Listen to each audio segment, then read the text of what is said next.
மற்றவர்களுக்காகவே வாழக்கூடிய மகத்துவம் புரிந்த மீனராசினியர்களே, எப்படி இருக்க போது இந்த 2025 வரக்கூடிய ராகு கேது பயிற்சி? என்னத்த சொல்ல, அல்டிமேட்டா இருக்கு. என்ன மேடம் சொல்றீங்க? என்னமோ சனி 7.5 ஜென்மம் பயமுடுத்துறாங்க. நீங்க என்ன ராகு கேது சூப்பரா இருக்க போறீங்க? சத்தியமா சூப்பரா இருக்கு. ஆனா எழுதி கையெழுத்து போட்டு கொடுப்பேன், அந்த அளவுக்கு நல்லா இருக்கு. காரிய வெற்றி, மகத்தான வெற்றி. தலைக்கு மேலே இருந்த ராகுவை ஓரம் தள்ளி 12ஆம் இடத்துக்கு அமிச்சாச்சு. வேற என்ன வேணும்? அப்படியே 7ல் இருந்த கேது டிரான்சிட் ஆகி 6ல் போடுற. 6ல் கேது, தனித்த கேது பயங்கரமான வெற்றியை கொடுப்பார். யாரெல்லாம் காம்படிட்டிவ் எக்ஸாம்ல ஜெயிக்கணும்னு நினைக்கிறீங்களோ இன்னைக்கு ஜெயிப்பீங்க. சர்வீஸ் ஓரியன்டா பயங்கரமா செய்வீங்க. மனசு அப்படியே நெகிழும், மனம் மயங்கும், ஆன்ம சந்தோஷம் கிடைக்கும், சாட்டிஸ்ஃபேக்ஷன் கிடைக்கும், சுய கௌரவம் மேலோங்கும். 12ல் கேது கொஞ்சம் விரயத்தை கொடுத்தாலுமே சுப விரயமா இருக்கும். கோவில் குளத்துக்கு நிறைய பண்ணுவீங்க. கண்டிப்பாக இடம் மாற்றம் உண்டு, வீடு மாற்றம் உண்டு, மனை மாற்றம் உண்டு. 12ஆம் இடத்தில் ராகு அமரும் போது 12ஆம் இடமே டிராவலை சொல்ற இடம். வெளிநாட்டு பயணம், வெளி மாநில பயணம், வெளியூர் பயணம், தொலைதூர பயணம், இதெல்லாம் நடக்கிறதுக்கான வாய்ப்புகள் நிறைய இருக்கு. வீடு மாற்றம், இடம் மாற்றம், தொழில் மாற்றம், கண்டிப்பாக டிரான்ஸ்ஃபர் இருக்கு, ப்ரமோஷன் இருக்கு. என்னதான் 7.5 சனியில ஜென்ம சனியில இருந்தாலுமே இந்த 1.5 வருட காலம் சூப்பரா இருக்கு. 6ல் கேது, தனித்த கேது, அதுவும் சிம்மத்தோட வீட்டுல சூப்பரா இருக்குங்க, சொல்லவே வேண்டாம். இயல்பாவே 6ல் கேது இருந்தா எப்படி தெரியுமா? கேதுவோட இயல்பே என்ன தெரியுமா? 6ல் தனித்த கேது இருந்தால் எந்த பிளான்ட்டோடய சேராம இருந்தா அவங்க தான் வாழ்க்கையில ஜெயிக்கக்கூடியவங்க. கடன், நோய், எதிரி, வம்பு, வழக்கு எல்லாத்தையும் தம்சம் பண்ணுவாங்க. சத்ரு சம்ஹார நாசம் நடக்க போகுது. யாருக்கெல்லாம் கடன் இருக்கோ எல்லாம் அடைய போகுது. மீனராசிக்காரங்களுக்கு ஒரு பெருத்த பணம், அதன் மூலமாக உங்களுடைய கடன் அடைய போகிறது. இது நடக்கும். 6ல் இருக்க கேது நடத்தி காட்டுவார். சர்வீஸ் மூலமான ஒரு பணம் கிடைக்க போகிறது. சர்வீஸ் மூலமா ஒரு ரெகக்னேஷன் கிடைக்க போகிறது. நிறைய பேருக்கு இது வரைக்கும் நான் ரிட்டையர்ட் ஆகிட்டேன், இன்னும் எனக்கு பணம் வரல நினச்சிட்டு இருந்தவங்களுக்குலாம் பணம் வரப்போகுது. இல்லை ரிட்டையர்ட் ஆகிட்டேன், எனக்கு ரொம்ப நாள் இழுக்குன்னு நினச்ச பணம்லாம் டக்கு டக்கு டக்குன்னு பணம் சேரப்போகிறது. வியாதி நிவர்த்தி அடைய போகிறது. 6ஆம் இடம்னாலே சொந்த தொழில் செய்வதற்கான வாய்ப்புகள்லாம் மேலோங்க போகிறது.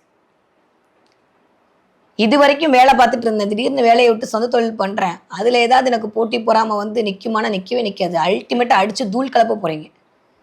சொந்த தொழிலுக்கு கேது உங்களை இழுக்க போகிறார் இந்த தடவை. முன்பின் 3 பார்வையா கேது பார்க்கக்கூடிய பார்வை அப்படியே இந்த பக்கம் குரு கிட்ட விட போகுது. குரு கேதே பணக்கார யோகம் தான். ஆன்ம ஞானம் அதிகரிக்க போகிறது. தொட்டதெல்லாம் தொடங்க போகிறது. என்ன எனக்கு நிஜமாவே கரெக்டு தானா? 7.5 சனின்றாங்க, ஜென்மச்சனின்றாங்க, உஷாரா இருக்கு, எல்லாரும் ஓப்பன் பண்ணா அப்படின்றாங்க, நீங்க மட்டும் என்ன வித்தியாசமா சொல்றீங்க அப்படின்னா அதெல்லாம் சனியோட வேலை. ஆனா ராகு கேதுக்கள் கண்டிப்பாக உங்களுக்கு மிகச்சிறந்த யோகத்தை கொடுக்க போகிறார்கள்ன்றதுதான் உண்மை. அதுவும் சனியோட வீட்டில் ராகு இருந்து, ஏற்கனவே ராகு சனி மாதிரி தான் வேலை செய்வாருன்ற போது சொல்லவே வேண்டாம். வேலை அப்படின்ற இடத்துல ஒரு மரியாதை, மதிப்பு கிடைக்க போகிறது, ப்ரமோஷன் கிடைக்க போகிறது, ஆதாயம் கிடைக்க போகிறது. இது வரைக்கும் உங்களுக்கு வேலையாட்கள் கிடைக்கலன்னா சரியான வேலையாட்கள் கிடைக்க போகிறாங்க. உங்களுக்கு கீழே ஸ்டாஃப் போடாமல் இருந்தாங்கன்னா இன்னுமே போடுவாங்க. சர்வீஸ் ஓரியன்டாக நீங்கள் பண்ணக்கூடிய அத்தனை விஷயங்களும் உங்களுடைய பூர்வ புண்ணிய கணக்கில் பதிவு செய்யப்பட போகிறது. நிறைய கோவிலுக்கு கொடுக்க போகிறீங்க, நிறைய அன்னதானம் பண்ண போகிறீங்க, நிறைய தான தர்மங்கள் பண்ண போகிறீங்க இந்த தடவை. அதன் மூலமாக ஒரு ஆதாயம், அதன் மூலமாக ஒரு வெற்றி, அதன் மூலமாக ஒரு கௌரவம், இதெல்லாம் கிடைக்க போகுது. பிள்ளைகளுடைய விஷயத்தில் பெருமை மிகுந்த விஷயம் கிடைக்க போகுது. 2026-27க்கு அப்புறம் மீனராசிக்காரங்க கவலைப்பட்டுக்கலாம், மேஷராசிக்காரங்க கவலைப்பட்டுக்கலாம். என்னை பொறுத்த வரைக்கும் இப்போதைக்கு நீங்கள் கவலைப்படுற மாதிரி எந்த பிளான்ட்டும் உங்களை எதுவும் பண்ண போகிறது இல்லை. மீனராசிக்காரர்களுக்கு மேன்மை வரக்கூடிய காலகட்டமாக தான் இருக்குது ராகு கேது பயிற்சியில். 12ஆம் இடத்துல ராகு இருக்கிறது தூக்கத்தை மட்டும் டிஸ்டர்பன்ஸ் பண்ணுவார்.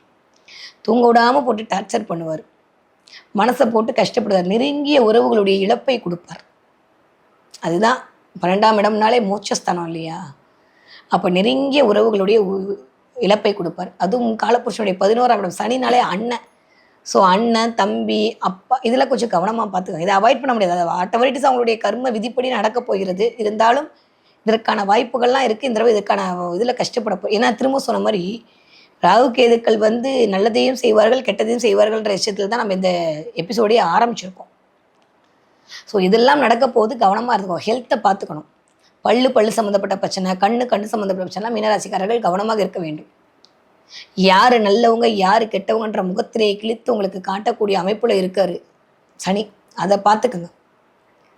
12ல் ராகு பிரம்மாண்ட வெற்றியை கொடுக்க போறார். அயல் நாட்டு பயணம், அயல் மாநில பயணம், தூரதேச பயணம் இதெல்லாம் கொடுக்க போறார். ரகசியங்கள் பரம ரகசியமாக இருக்கட்டும். யாரையும் நம்பி உங்க ரகசியத்தை சொல்லாதீங்க. இயல்பாவே மீனராசிக்காரங்களாம் வந்து கழுவுற மீனில் நழுவுற மீனாக தான் இருப்பீங்க. இந்த தடவை கடன் அடைய போதுங்க. ஒரே வார்த்தை சொன்னா வெற்றிகள் கிடைக்க போகுது. வழக்கெல்லாம் ஓடிட்டு இருக்குன்னா உங்களுக்கு சாதகம் அமைய போகுது. கோர்ட்டு கேஸு வம்பு வழக்கு எல்லாம் உங்களுக்கு கரெக்டாக இருக்க போகுது. நிறைய பேரை சத்ரு சம்கார நாசங்க. வேற என்ன வேணும்? யாரெல்லாம் உங்களை பார்த்து வைத்தறிச்சல் பட்டாங்களோ அவங்களாம் இது வரைக்கும் வந்து எது கிடைக்கல தவிச்சிங்களோ அதெல்லாம் கிடைக்க போகுது. கெத்தாக இருப்பீங்க, பந்தாவாக இருப்பீங்க, சூப்பராக இருப்பீங்க. உங்களுக்காக 7.5 சனின்ற மாதிரிலாம் இல்லாத அளவுக்கு இந்த தடவை கிரகங்கள் உங்களை இயக்க போகிறது. ரொம்ப நல்லா இருக்கு மீனராசிக்காரர்களுக்கு. மோசம்னு சொல்கிற மாதிரி ஒன்றுமே இல்லை. ஆனால் மன சஞ்சலம் மட்டும்தான் இந்த ராகுவும் கேதுவும் உங்களுக்கு கொடுப்பார்கள். அதில் மட்டும் கவனமாக இருந்துக்கோங்க. மற்றபடி எல்லாமே சூப்பராக இருக்குது மீனராசிக்காரர்களுக்கு.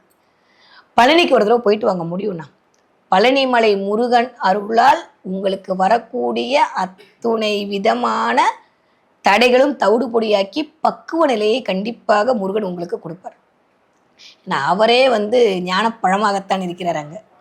அப்போ யாரை நம்பலாம், யாரை நம்பக்கூடாது, எதில் இருக்கலாம், எதில் இருக்கக்கூடாதுன்ற மாதிரி தெளிவையும் ஆன்ம ஞானத்தையும் கொடுப்பதற்கு முருகன் வழிபாடு ஒன்றே சிறந்தது. குலதெய்வத்துக்கு ஏதாவது மிச்சம் வச்சுருந்தா அதெல்லாம் போய் பண்ணிட்டு வந்துடுங்க. சிவன் வழிபாடு உங்களை பயங்கரமாக இயக்கும் இந்த தடவை. ஏன்னா காலபுருஷனோட 5ஆம் வீட்டில் தான் கேது உட்கார்ந்திருக்கிறார். அது உங்களுக்கு 6ஆம் வீடாக வருகிறது. சிவனுடைய வழிபாடு பயங்கரமாக இருக்குது. நீங்கள் ஏதாவது கடன் அடைக்கணும்னு நினச்சிங்கன்னு வச்சுக்கோங்க. எனக்கு தெரிஞ்ச திங்கக்கிழமை எல்லாம் அடைச்சி பாருங்கள். டக்கு டக்கு டக்குன்னு கடன் அடைஞ்சிரும். ஏன் சோமஸ்கந்தர் இருந்தால் போய் வழிபாடு பண்ணிட்டு வாங்க. சோமவார விரதம் இருந்து போய் சிவனை வழிபாடு பண்ணுங்க. திருவண்ணாமலை போயிட்டு வாங்க. சிவன் இருக்கிற தடத்தை போயிட்டு வாங்க. சிதம்பரம் போயிட்டு வாங்க. காளகஸ்தி போயிட்டு வாங்க. எங்கே பிடிக்குதோ அங்கே போயிட்டு வாங்க. சூப்பராக இருக்குங்க மீனராசிக்காரர்களுக்கு. கவலைப்படுறதுக்கெல்லாம் ஒன்றுமே இல்லை. பேச்சில் கவனம், துணையாரோட உடல்நலத்தில் கவனம், கொடுக்கிற வாக்கில் கவனம். இது 3 மட்டும் கவனமாக வச்சுக்கோங்க. யாருக்கும் வாக்கு கொடுக்காதீங்க. அது செய்ய முடியாத நிலைமையை வந்து கிரியேட் பண்ணி கொடுத்துருவாங்க. அதில் மட்டும் கவனமாக இருங்க. எக்ஸ்ட்ராடியான ஒரு மனதைரியம் வரப்போகுது. ஒரு ஆளுமை பண்பு அதிகரிக்க போகிறது. சூரியன் உங்களை இயக்க போகிறார். நல்லா இருக்குங்க மீனராசிக்காரங்க. கவலைப்படுறதுக்கு ஒன்றுமே இல்லை. பழனிமலை முருகனை பிடிச்சிக்கோங்க. அதை தாண்டியும் உங்களுடைய இஷ்ட தெய்வம் எதுவோ நீங்கள் பிடிச்சிக்கோங்க. குலதெய்வ வழிபாடை கண்டிப்பாக பண்ணுங்க. ஒரு 9 விளக்கு மண் விளக்கு ஏற்றி குலதெய்வம் கோவிலில் போய் வச்சு விட்டு பிரார்த்தனை செய்து விட்டு வாருங்கள். அந்த 9 விளக்கும் 9 கிரகத்துக்கான தன்மையிலிருந்து உங்களை காப்பாற்றி கொடுக்கும். அதை தாண்டியும் கால பைரவருடைய வழிபாடு கண்டிப்பா முக்கியம். அதை தாண்டி ஒரே ஒரு வழிபாடு, உச்சிஷ்ட மகா கணபதி வழிபாடு. அவரை பிடிச்சுக்கோங்க. கேது அப்படி அழகா உங்களுக்கு ஆக்டிவேட் பண்ணி கொடுத்துருவார். உச்சிஷ்ட மகா கணபதி வழிபாடு, காலபைரவருடைய வழிபாடு, பழனிமலை முருகன் வழிபாடு, குலதெய்வத்துடைய வழிபாடின் வாயிலாக மீனராசிக்காரர்கள் உங்களுடைய மகத்தான காலத்தை இனிதே வரவேற்று கொள்ளலாம். சூப்பரா இருக்கு மீனராசிக்கு.